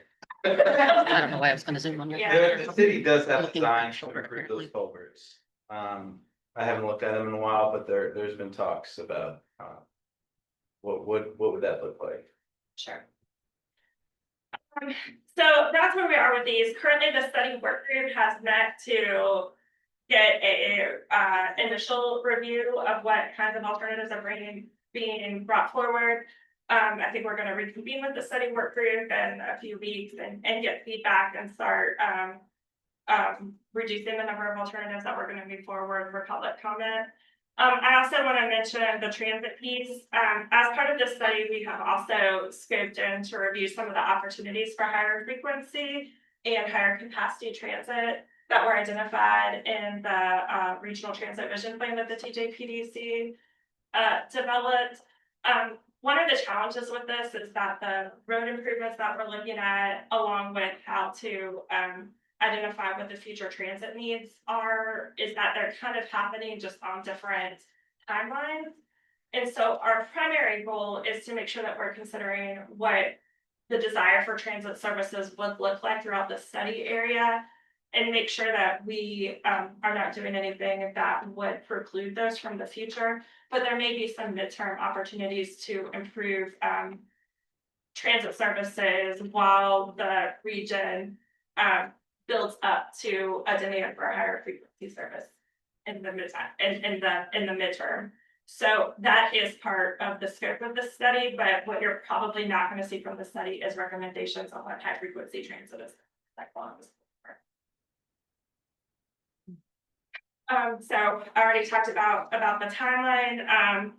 We had initially developed this project scope, with the consideration that our goal would be to have a project ready for smart scale. I think it's pretty clear at this point that we need to slow that down a little bit to make sure that we have opportunities to vet the alternatives appropriately and get good public engagement. So we're going to go back and reconsider the scope to make sure that we have our built-in check-in points and make sure that we are getting consensus on whatever recommendation we go forward. Any questions on this one? And to add to that, originally this timeline was very compressed in order to potentially have a smart scale application, but recognizing that it would come so late in the process, it made sense to extend it in order to give sufficient time for good recommendations. Then.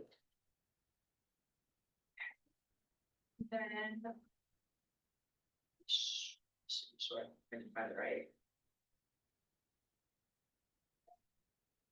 Just want to give you guys a quick update on the pipeline studies. So we have the 2 pipeline studies that are currently in process. You all will recognize these. This is the DDI at Fifth Street and I-64, and this is US 29 at I-64 and exit 118. So this was addressing that southbound, that 29 southbound movement to the I-64 eastbound movement.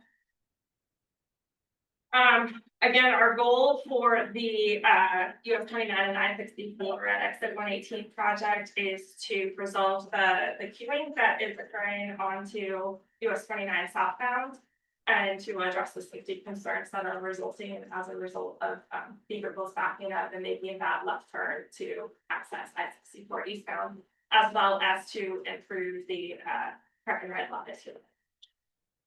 With the Teal Lake Park and Ride lot, are you guys looking at all at connections to get to Redfield or to the forestry building? I know the county's talking about that as part of the seed property thing, so it might be a good time to.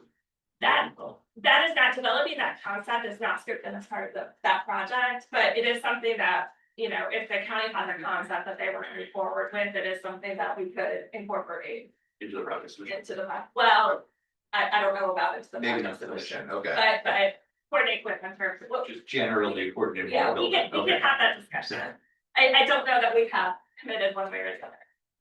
It was a big point of discussion for that project, but that, so I see a little bit, and then gonna go really a lot into it. So they're proposing actually a crosswalk from plus 29. Yeah. It's kind of a crosswalk.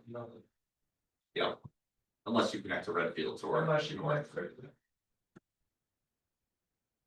All right, so the public, this is just kind of a summary of existing conditions. So we show the crashes and the crash severity over here. And it shows up in this box right here, you can see the public feedback from the survey. The public confirmed the same concerns that everybody in this room has talked about related to this intersection. The trucks on US 29 northbound having difficulty safely making the left turns on this I-64 westbound, that is being addressed by a currently funded project. And then we are looking at solutions for the other main thing that we saw in the public concern, which is that 29 south to 64 eastbound route. While you know, a large majority of the crashes that occur were property damage only or non-visible injury, there were a total of 252 crashes in this location during the 5-year period that was considered. And then for Fifth Street, at the DDI, our goal is to develop a project that's going to be more cost effective and future rounds than the most recent project was. So largely what that means is that we're looking for solutions that don't require rebuilding the bridge on the street. Same thing with the survey. This is another high crash location. There were 225 crashes. So again, while the vast majority of those are non-visible or property damage only, out of 225 crashes, 10.7 and 0.44% is a fairly high number of injuries and fatalities that occurred in this project area. So what we are doing now is we are currently working to vet the alternatives, and we would anticipate that the second public survey, which would get public feedback on alternatives that are being considered, would take place before Thanksgiving, so you all should be seeing those surveys coming out in the next month. Any questions on that one? Thank you. Thanks, Sandy. All right, we are gonna turn back to staff. Dorian, do you have any updates on safe streets and roads for all? Yes, so, biggest updates are that, September 30th, 2025, that was the end of our performance period for the grant. So now we have entered the closeout, stage, which could last up to 120 days. I think we're in good shape when it comes to receiving everything from our consultants. We just gotta verify our last invoices and our last progress reports, and submit everything to FHWA. The next step for us would be to reach out to all of our jurisdictions to kind of see if there's any interest in applying for that funding that's, that I mentioned before. There's, as of right now, there's still one round of funding going on in FY26. So we will wait to hear about the NOFO. There's approximately $1 billion available. With that round being the last round, we think that implementation projects are going to be highly competitive. So we're thinking that the funding is going to be split between 30% for development of new safety action plan and 70% for implementation. So we're not exactly sure what the future holds, but we definitely want to try and use the final round to get these projects out there. So that's all I have. Got some updates for us. I do. So the only update that we have for the joint MPO meeting was that it was held last Tuesday. Thank you for those of you who I saw there. We had some really great presentations from state representatives. We had some presentations on our regional things that are going on. So about CARTA, about Afton Express, the service that comes from across the mountain over here. And we received really great feedback on that. So I appreciate those of you who helped us plan it and for those who are able to attend. For the Raise Build project, staff did have the opportunity to attend a debrief meeting that was held September 25th. And the takeaways from that was our overall merit rating for that project was highly recommended, which the reviewer who held the meeting with us let us know that that's pretty difficult to achieve. And she definitely recommends that we resubmit it for the next round. She said that the NOFO for that one would tentatively drop hopefully next fall 2026. But for all of the 8 merit criteria, we received ratings of high, like the highest ones that you could, except for the innovation merit criteria. For that one, we received medium. And, we asked her a couple questions, like, what about it? Received a medium versus a high, and she just read off the evaluator notes. And so what they have, she was not the person who reviewed the actual application. She was just involved in the overall process. And it just said that we did not propose any innovative materials for the project that would have gotten us from medium to high. So those were the takeaways from that one. We asked a lot of questions about, well, can you see our previous application? Because this was a resubmittal to get some feedback specific to both of them. She did not have access to any of those. But it sounds like it was a great project. It just wasn't selected this round. I'm sorry. No, Ravenna pedestrian. Yeah. Sorry about that. Isn't that what they said last time? It was just a great project, but we're not gonna give you the money. All right. Yeah, and some other stats that she threw out, she said 815 eligible applications received, requesting 10 billion total in funding, but they only had 488 million to award. 30 projects were awarded, 23 were capital projects, and 7 were planning projects. And then she also said 50-50 of awards were located in urban and rural areas. So they had an even split on project locations as well. No.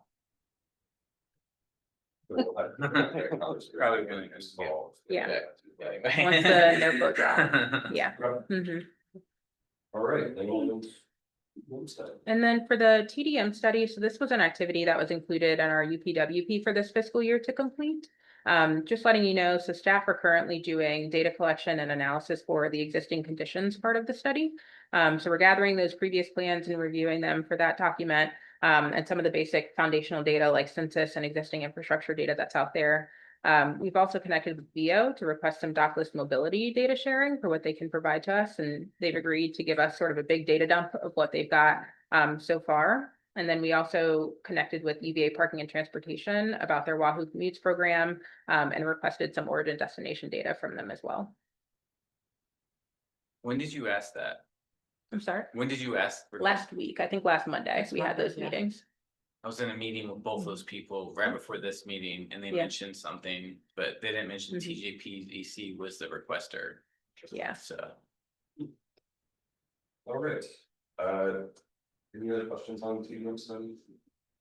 Cool, so we are over time. I will announce that our next meeting is December 2nd. It's been moved a little bit just so we can accommodate the holidays. I will take a motion to adjourn. So Second. All right. All in favor, stand up. Thank you all. Thank you. Do we know if Mitchell, he said?